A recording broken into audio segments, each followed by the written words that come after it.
dire au cas ndakisa bomo ya za lisusu te atokolo baza susu te. Mais mondele likanisi o wana tikala nango. Yango moni ti lelo mindele babokolaka bana na baoka na likanisi moko Afrique eza dépôt na bango. Tango loposo pembe bazo lukana no esika ya kobikela mabele ya kova baza moins évolué. Et pas ya mondele alona na kata moto ya moyindo ke ba kombo ya bayindo ba Jean ba Pierre nde ba kombo ya do pona bango bakanisaka ta ba Thomas do eza moto bo ba ko servir ye na sani libanga ya mwelo do azoli ya mwelo na lutu do ba tumo extraordinaire bazaki na 7 makolo do e pas ya moyindo kombo nyonso ya mondele nde kombo ya bonzambe oyoka o to baptiser na kombo ya bonzambe bo soki Pierre eza kombo ya bonzambe bongo temunza eza kombo ya bandi pe kotangisa bana na betelo na biso qui a découvert l'embouchure du fleuve Congo c'est Diego Cao et tikala na mitu même ya ba universitaire moto aketanga mokili univers mais atikali na bosoto ya bongo na motu na ye tala koma ya 3e degré nyonso wana na nzela ya monduki o bayelaki biso bib ebomi biso bayini nde sali ke longoli ba capacité nyonso ya malamu kati na biso bayini o wana okufa bilenge te lelo na boyei ya ba religion oyo ya mikanda oyo ebungisi moyindo nzela lelo biso bayini tokomo kokufa na kibolenge nyonso ba transformer bato ya bongo na ba prêtre do ba missionnaire bayaki ba mindelo wana ba prêtre nzoko bazalaki bexcro do bato o bazalaki na mayele moko ya mabe koleka et puis basaleli bango synthèse ya Bible o bengaki catéchisme yango mokanda ngo ebunga ya na circulation balobi babakisi bango ba image bililingi oyo ezolakisa moto mondele ndese Satan na loposo moyindo.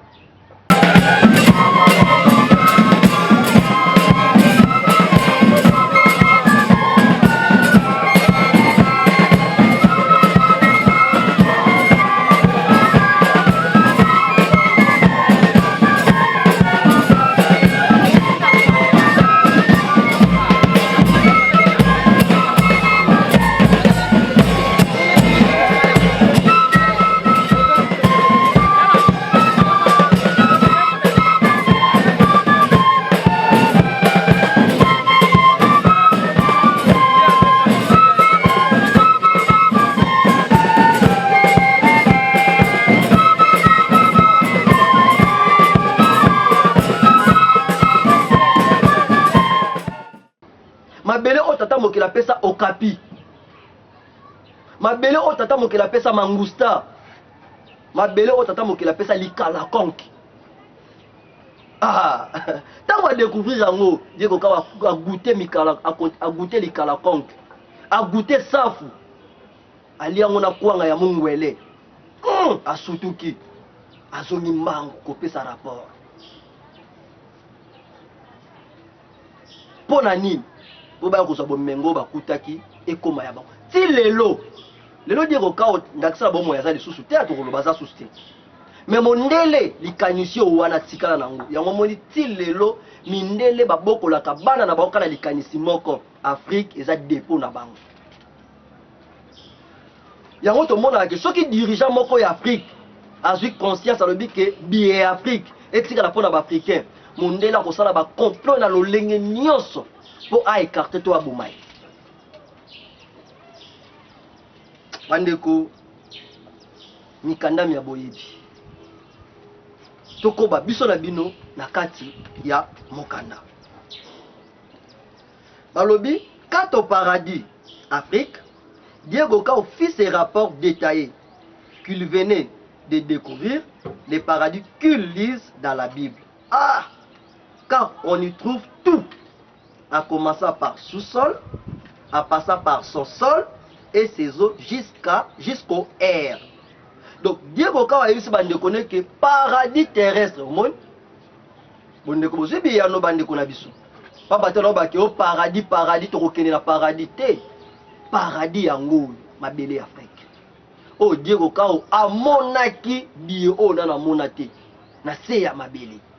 Likolo ya mabele na mai kino na mopepe wana rapport ya Diego Kao et pas ya bayi o batindaki.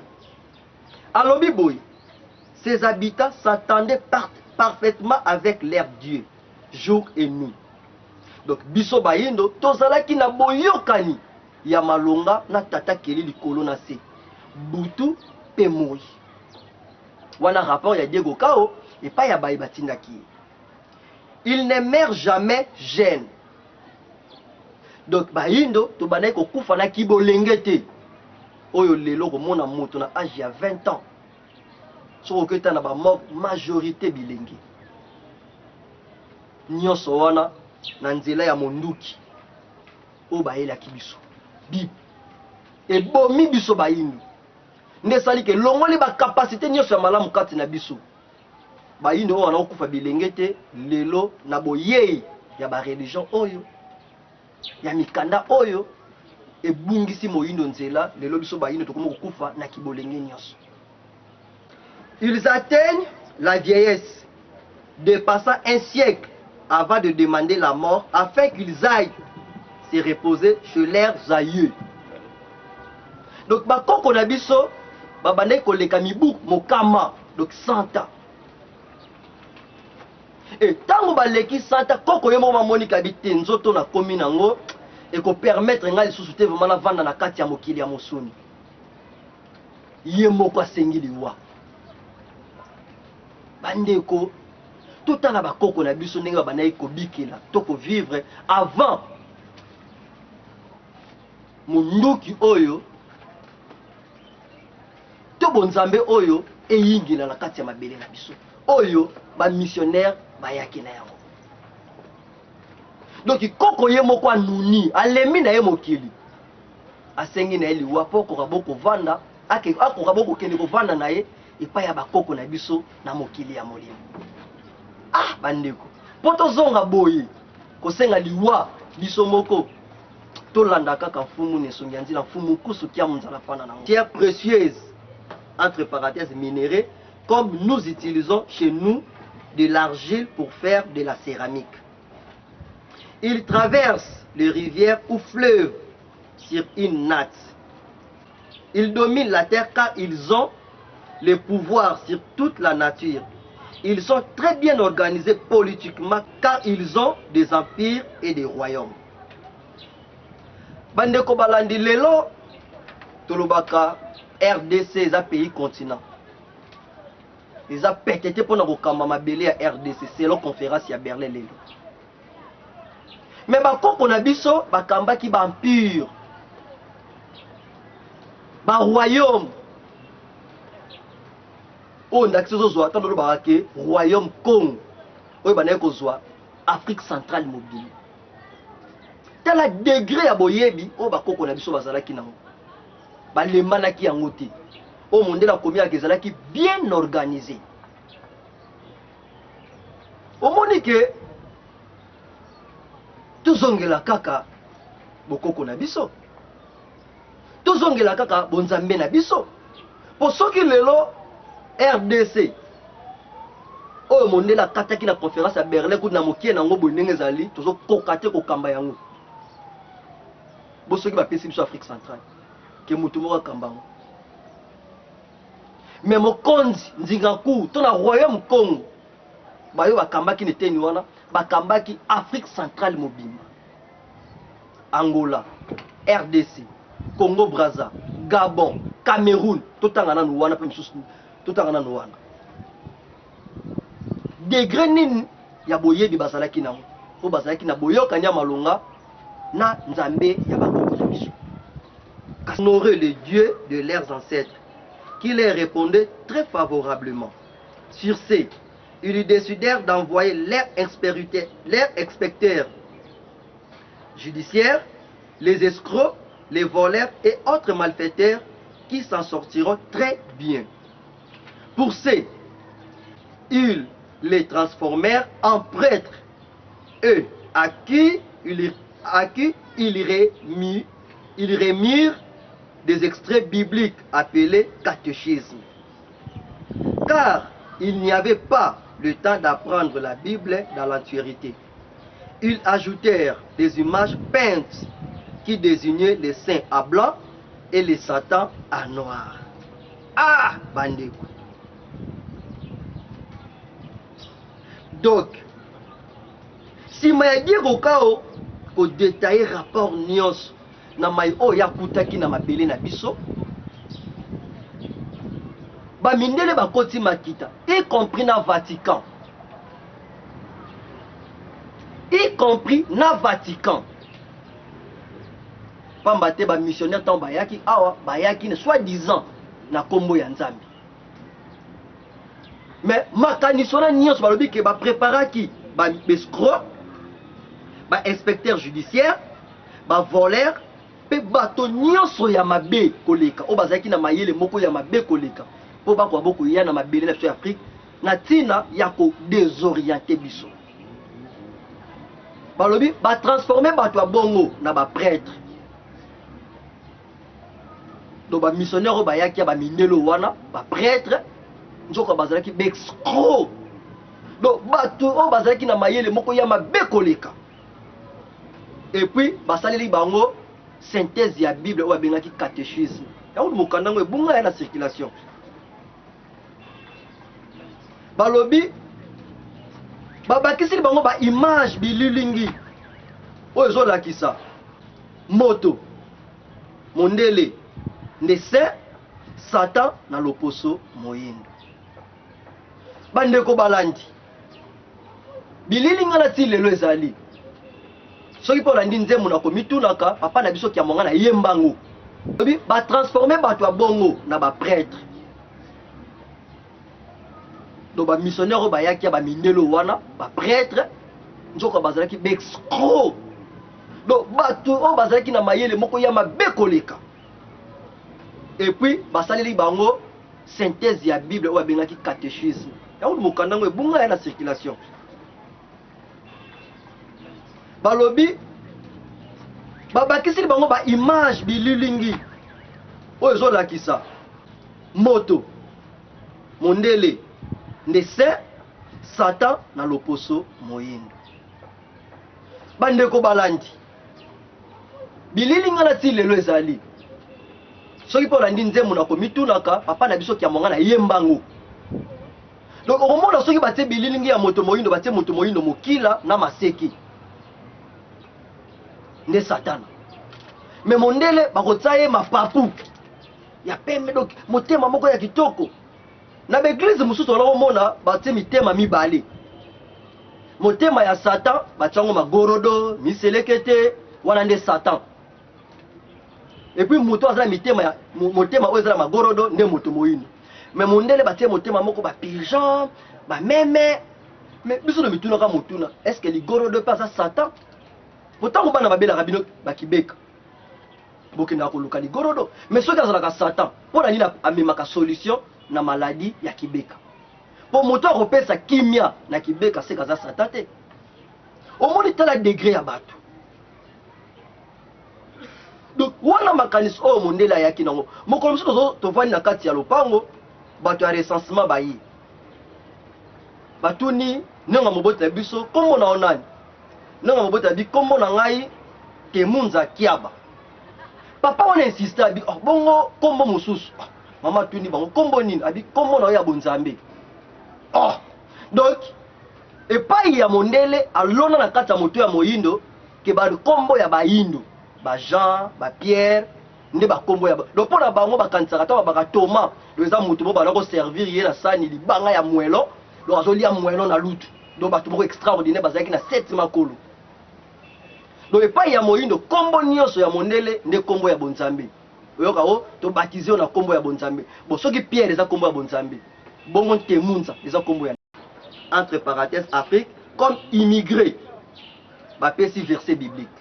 Genèse chapitre 12 verset 10 et puis Genèse 42 Genèse chapitre 42 verset 1 tu n'as dit. Bapesi biso deux versets bibliques. Oh Abraham ayaki na ba descendant na en Égypte comme immigré. Genèse 12 10 Genèse 42 1 jusqu'à 2. D'où plusieurs années plus tard ils y installèrent. Tokobi, au moment où les Africains étaient développés, très bien organisés et largement civilisés, en Afrique ancienne par les royaumes Koussou, les royaumes Motapa, l'Éthiopie, l'Égypte et Tchétchérie, à ce moment-là, les Blancs ne firent que les immigrés et nomades. Donc, tant qu'on a ma belé à Afrique, na royaume Koussou, na royaume Motapa, na Éthiopie et l'Égypte, tant qu'on a bien civilisé, le poso pembe bazaki no ba immigré pe mando bazanga na no sika ya sûr ya kovande. Ainsi, avec leur mouvement migratoire, ils occupèrent toute l'Europe jusque dans les zones glaciales, tous à la recherche de la vie. L'Afrique du Nord, qui est en face d'eux, était déjà civilisée, tandis que ces blancs demeurent encore des primitifs et des moins évolués.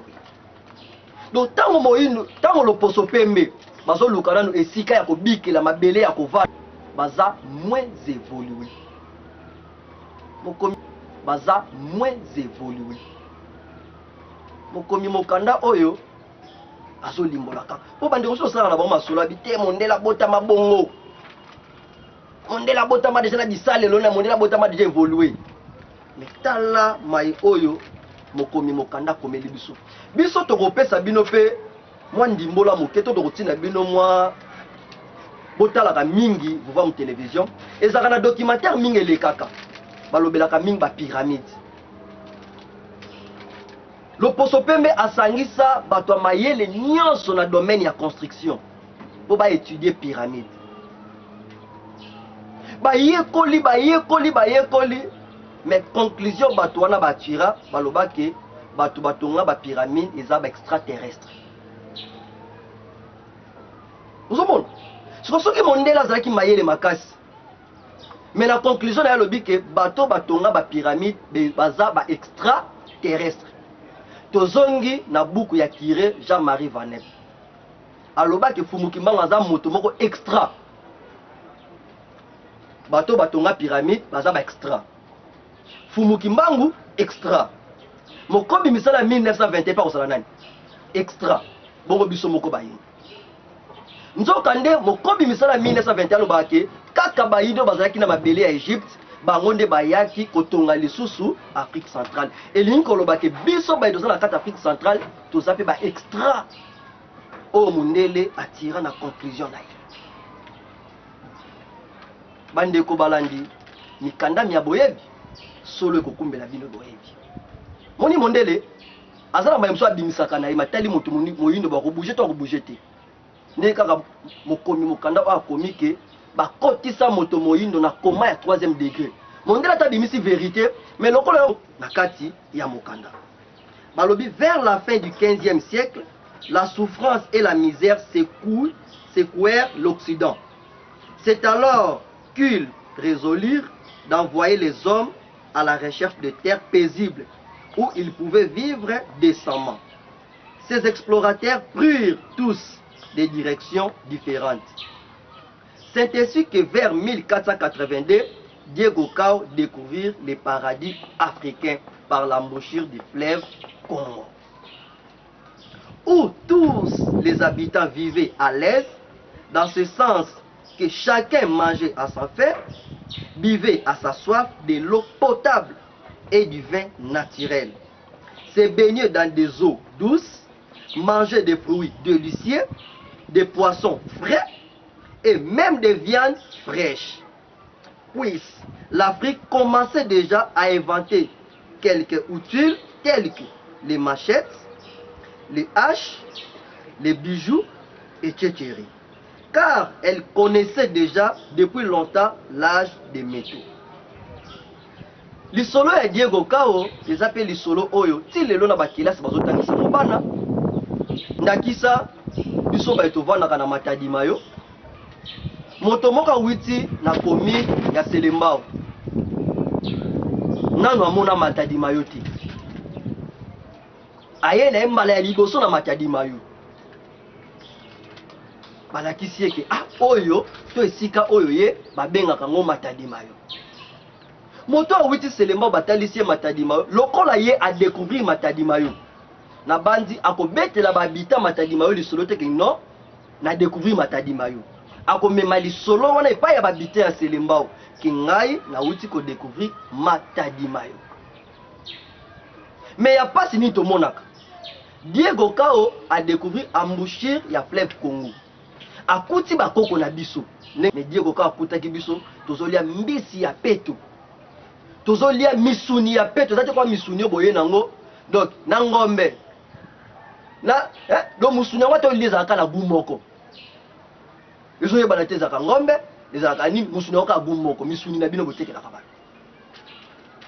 babandi pe kotangisa bana na betelo na biso qui a découvert l'embouchure du fleuve Congo c'est Diego Kao et tikala na mitu même ya ba universitaire moto aketanga mokili univers mais atikali na bosoto ya bongo na motu na ye tala koma ya 3e degré.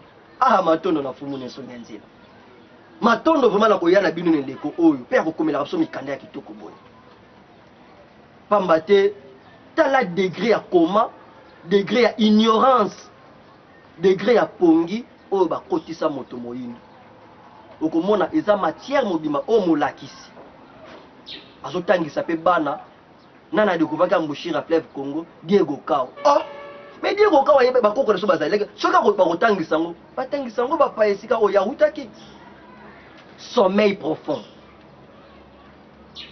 mikanda ya boyebi mikanda ya boye ezoloba yango moko balobi ke tango mondela yaki awa akutaki déjà biso to sali mama kuangola to sali ba Congo to sali ba bijoux poto babandi pe kotangisa bana na betelo na biso qui a découvert l'embouchure du fleuve Congo c'est Diego Kao et tikala na mitu même ya ba universitaire moto aketanga mokili univers mais atikali na bosoto ya bongo na motu na ye tala koma ya 3e degré.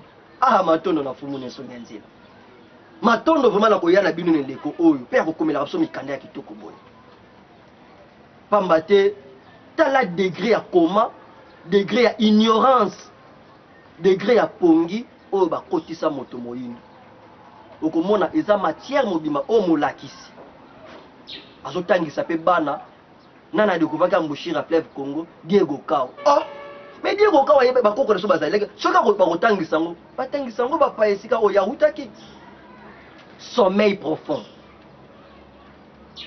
mikanda ya boyebi mikanda ya boye ezoloba yango moko balobi ke tango mondela yaki awa akutaki déjà biso to sali mama kuangola to sali ba Congo to sali ba bijoux poto kotaki déjà ne leko ya libende pamba te mondele te muda sali la biso di kuangola pamba te ba koso bana déjà ko kata banzete wana sa déjà ba bilanga babande déjà ko sala ba boîte po akata nzete ya monela sala ngo boîte ko kata ona misapite to na loboko te akozana instrument mobima o akosalela yango tozalaki déjà plus avancé matondo na fumu kusukia munzala pana na ngola pamba te ndenge kaka fumu kimbango ayaki kozongisa moyindo bato bino mpe bozokoba na kozongisa biso bato tokoba biso na bino na kati ya mo oyo ezali kodétruire mabele to ezali kodétruire biso bayini pamba te mayemanso wana ememi biyano moko ya malonga te na mabele na biso pamba te bayindo basambelaka makasi koleka bazosangisa bapaster mpona kozwa biyano na mboka mais osimba te pamba te mpo eza monduki ya destruction eza monduki ya construction te.